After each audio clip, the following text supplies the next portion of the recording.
Blessings, namaste, and love, everyone. I'm spiritualist, psychic, astrologer, and medium Ray Sette. As always, thank you for allowing me this opportunity to share with you my astrological and spiritual insights. And in this segment, we're looking to the month of June 2025.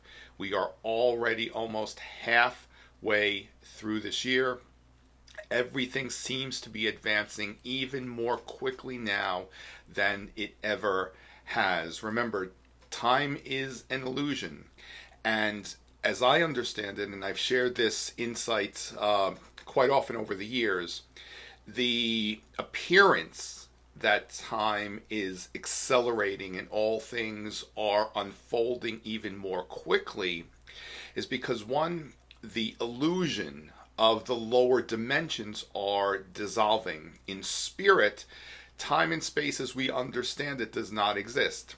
In the spirit realm, all things occur simultaneously in that one very moment of now. And because we are becoming less aware, even less connected to the density and matter and the physical elements of the third dimension, we are observing and experiencing beyond these realms to the higher realms and the realm of spirit, where, as I've said, all things occur simultaneously in that one moment of now.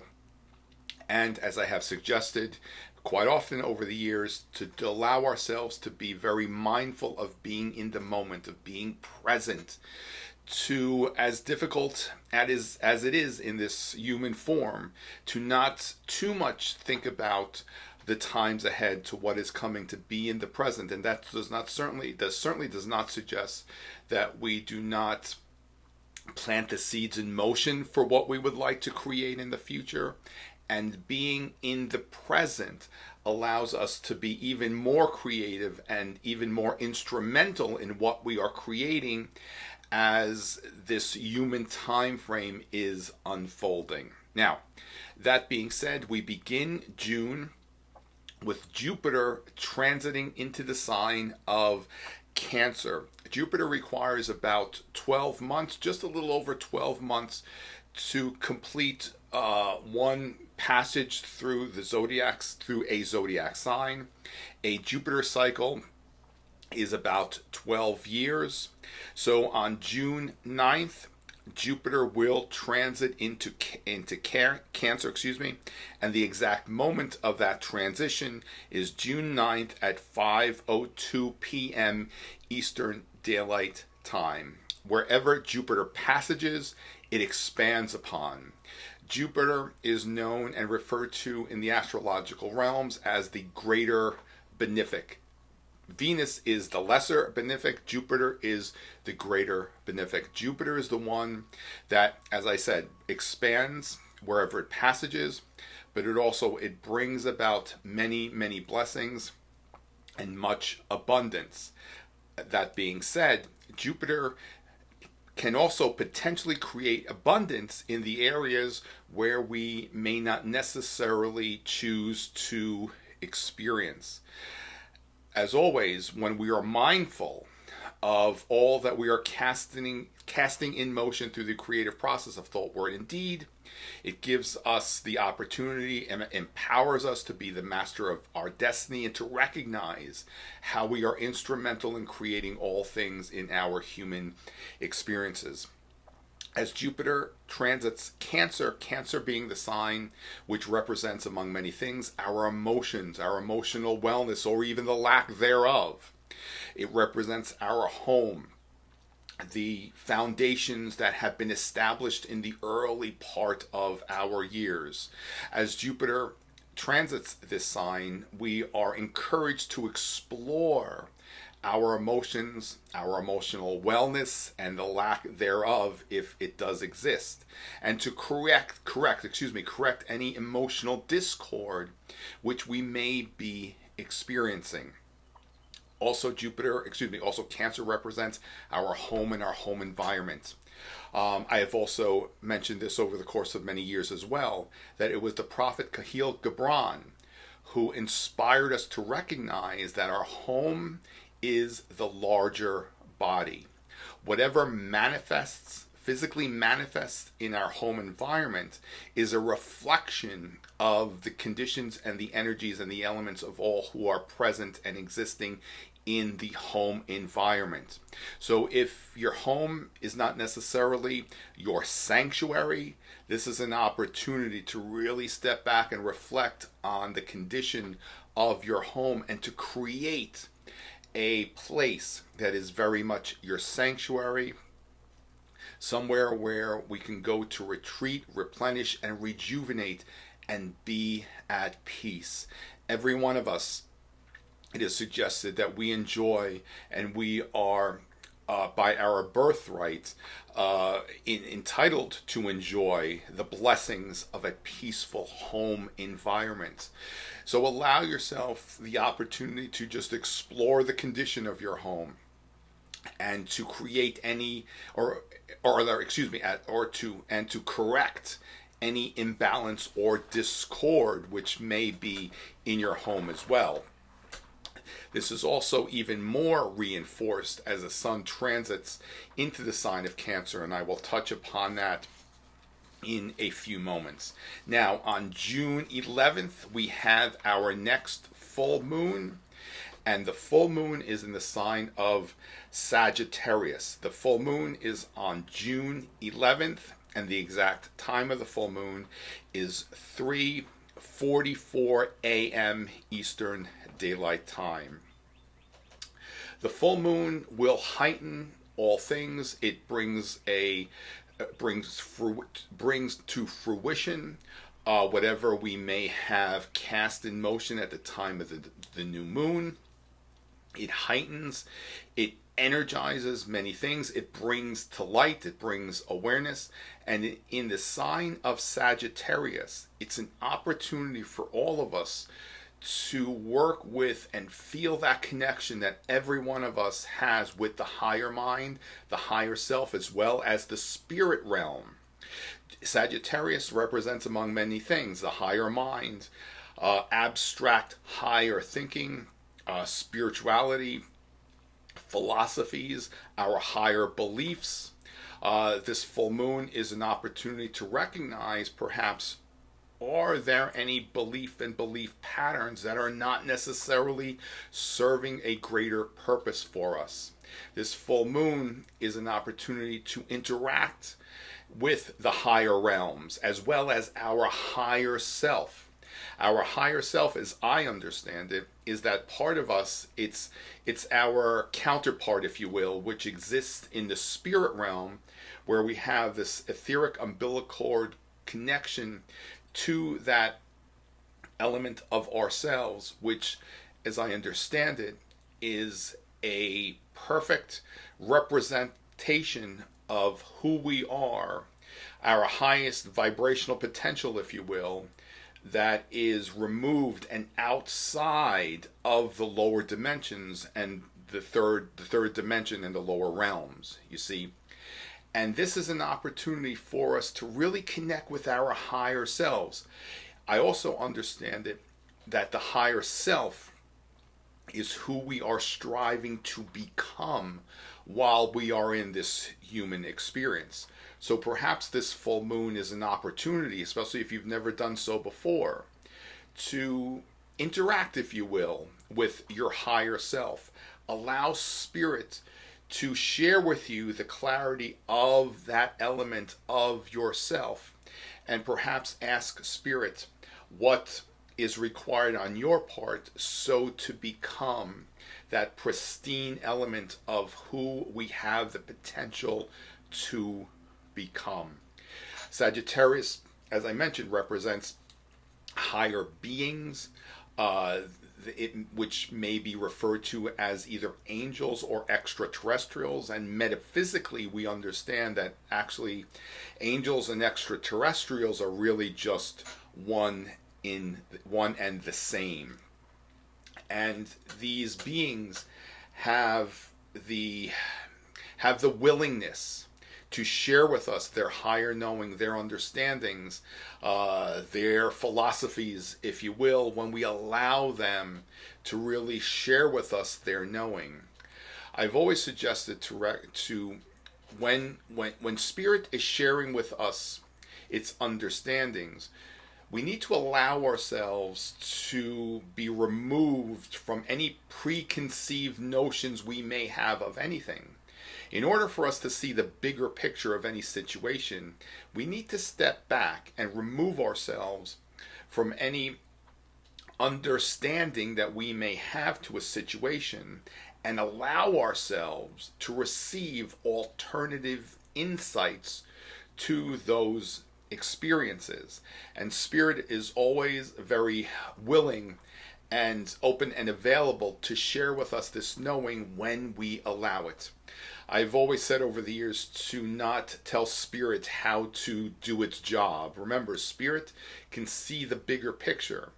And we also have the opportunity to receive those parts of the puzzle, if you will, when we allow Spirit to be so. Remember, we have a free will. Spirit cannot override that free will, and that is established in universal law. Nothing has the power to override our free will unless we allow it. And it is required for us to allow Spirit to welcome and share with us its knowing. At the full moon, if it resonates with you, allow yourself just some even quiet time, even if it's not necessarily at that moment of the full moon, but even on the day before, of, and after the full moon, these energies and these experiences are very much activated and heightened. So when it resonates with you, perhaps just allow yourself to just step back and ask Spirit to show you, as always, what will serve a greater purpose for you that you may not necessarily be aware of, and just allow your mind to receive many alternative insights. Sagittarius is the sign that also represents abstract thinking. That's higher thinking. And every one of us has the potential to work with these energies. Remember, in order for us to make the most of any astrological or planetary phenomenon, we must allow ourselves to really understand how to work with the energy, to go with the flow and not work against it. It's when we resist, that's when we miscreate those things which we may not necessarily care to enjoy. Now, on June 20th, 2025, we have the Sun transiting into the sign of Cancer, which in the northern hemisphere, we are at the summer solstice. It is the moment when we have the most amount of daylight. It is when at the Tropic of Cancer, the sun is precisely at the highest point in the sky. At the Tropic of Capricorn is when the sun is at the lowest point in this, or rather, at the highest point in the sky in the southern hemisphere. That's in part why we, as Western astrologers, use what is known as the tropical zodiac, because those 2 points, the summer solstice as well as the winter solstice, and including the equinox, the vernal equinox and the autumn equinox, those are, in simple terms, measuring points where we define the position of the sun and where it falls along what is called the tropical zodiac. I believe I also touched upon this in another video somewhere out there. I don't want to spend too much time on that right now, but we use what's referred to as the tropical zodiac because of where the sun is placed at the Tropic of Cancer and the Tropic of Capricorn. That being said, I just want to reinforce and reiterate what I was saying earlier about Jupiter transiting Cancer. At the time of the summer solstice, the sun and Jupiter are less than 2 degrees apart from one another in the sign of Cancer. So everything that I was referring to with Jupiter being in the sign of Cancer is being even more reinforced during the 3 months of the summer time frame.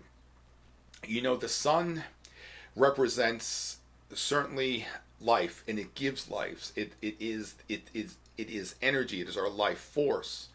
And it also reinforces and fortifies creativity. Certainly we have become very cautious to allow ourselves to really spend too much time in the sun. However, we suggest perhaps maybe only 15 or 20 minutes.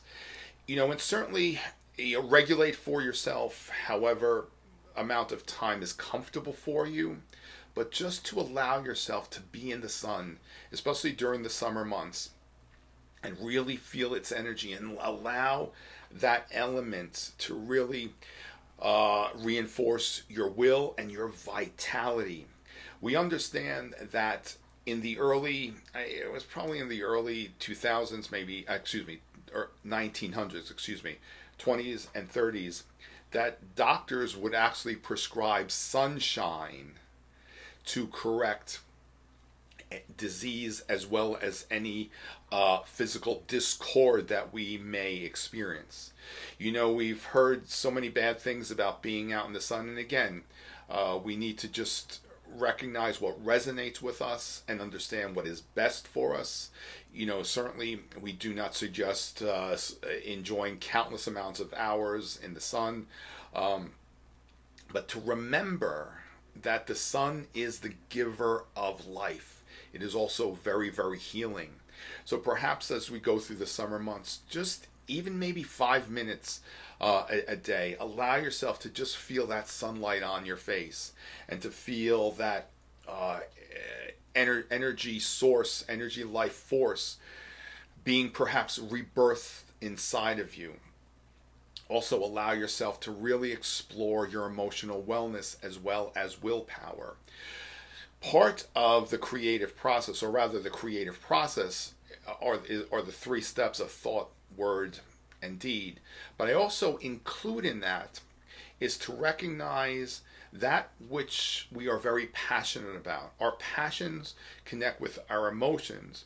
And when we feel so emphatically strong about something, it actually fortifies and strengthens the creative process in bringing to form what it is that we desire.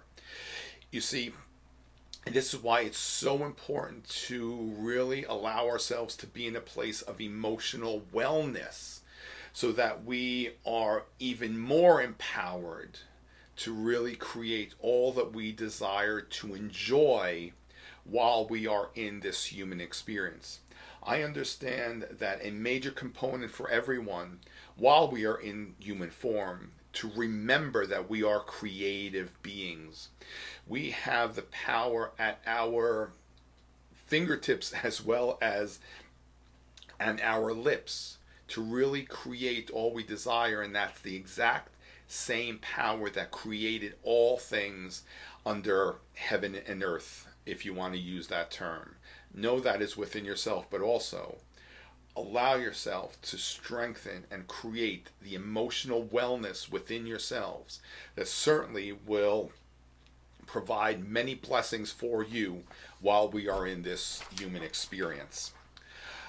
Our next new moon will be on June 25th, and the exact time of the new moon is 6:31 a.m. Eastern Daylight Time. And again, the new moon is in the sign of Cancer, and Jupiter, once again, is in close proximity to this lunation in less than 1 degree.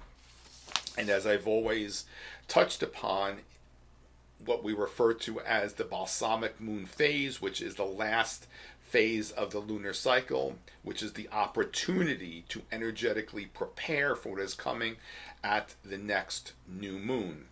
And the balsamic moon phase begins on June 22nd, and the exact time of that lunar cycle is 12 6:47 a.m. Eastern Daylight Time. The new moon is in the sign of Cancer, and actually in the United States, we have Cancer rising in the chart, which is cast for the new moon. And again, just to reinforce everything that I've touched upon regarding the element of Cancer, you know, if you are not experiencing a home dwelling place that really is your sanctuary, this new moon certainly is an opportunity to really to begin that cycle.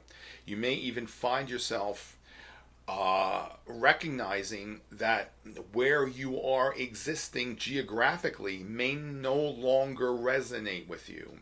I would like to offer that suggestion as well, to just reflect on your connection with the energies of the earth and where you are physically located.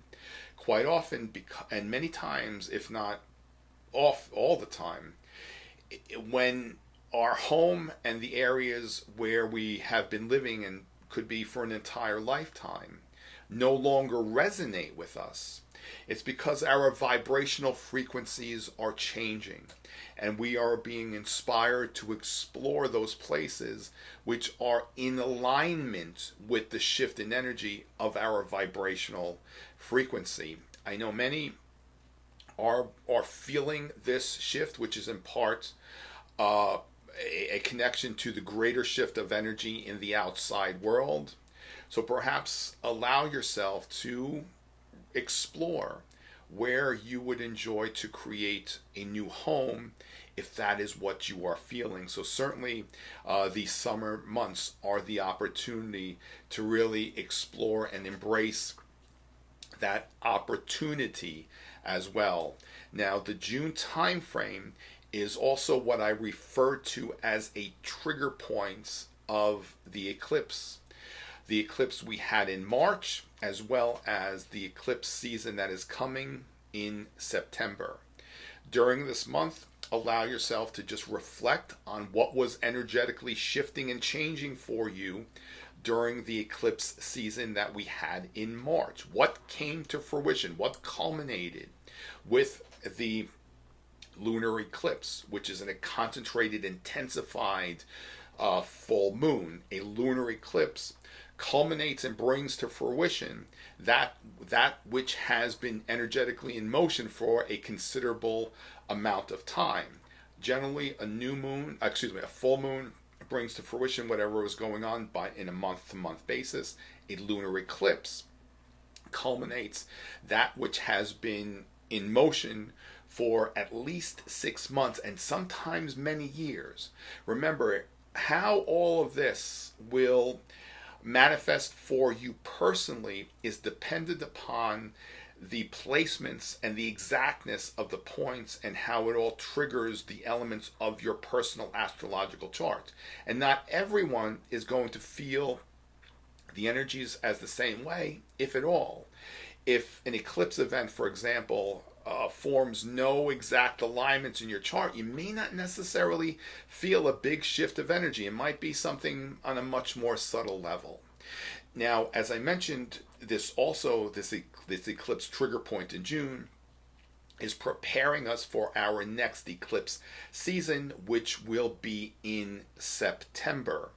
So during this time, reflect on what you feel is shifting and changing, and what you would like to embark upon that is of a longer duration. Remember, whatever we begin at the time of a solar eclipse, because it's a concentrated, energized, amped up new moon, it stays with us for a longer duration of time, sometimes 6 months and sometimes many, many years. And in some instances, what begins at a new moon solar eclipse many times can remain with us for a lifetime. This is why we're also offered the opportunity to prepare even more for what's coming at the lunar eclipse. As I mentioned regarding the balsamic moon phase, which is about 3 or 4 days prior to the new moon, 3 months prior to a solar eclipse is the opportunity to energetically prepare yourself for what's coming. So just let yourself reflect on what you feel perhaps is coming to an end, what no longer serves a purpose for you, and allow yourself the courage to release whatever is not in alignment with your higher self, your higher being, your higher mind, whatever that might be for you, and also what is to come for you and what you would enjoy to experience next. Prepare for it. Go deep. Go dig deep within yourself. Metaphysically, we refer to as shadow work. Allow yourself these next 3 months to first reflect on perhaps what needs to be released, so that when the solar eclipse is presented to us in September, you are energetically, optimally prepared to really embark upon whatever might be coming next for you. You know, as I've said quite often, that when I share these insights, it's to just give you a point of reference, just something to consider and keep in your back of your mind as we navigate all these times. And in order for us to really understand how any astrological phenomena will connect with us personally, we need to factor in those astrological points, such as a new moon and full moon, in our personal charts, and to assess and observe what is being activated and energized based on the alignments and how precise something is aligning. Not everyone is going to feel the same through certain experiences. You know, and quite often sometimes I've hesitated in creating these elements, because I don't really like to be general, but sometimes in this platform, as long as we are planting just some seeds of inspiration, creating some shifts in your mind and energy, so to inspire you to really work with this energy, then it's serving a greater purpose. That being said, thank you for allowing me this opportunity to share with you some of the many astrological insights that are taking place in June. Allow yourself to always recognize that you are very much the master of your destiny, and this is why Spirit has offered us the tools such as astrology, so that we can navigate this most extraordinary human experience. Remain in the light and always in a place of love, and we will see each other again very soon. Many blessings.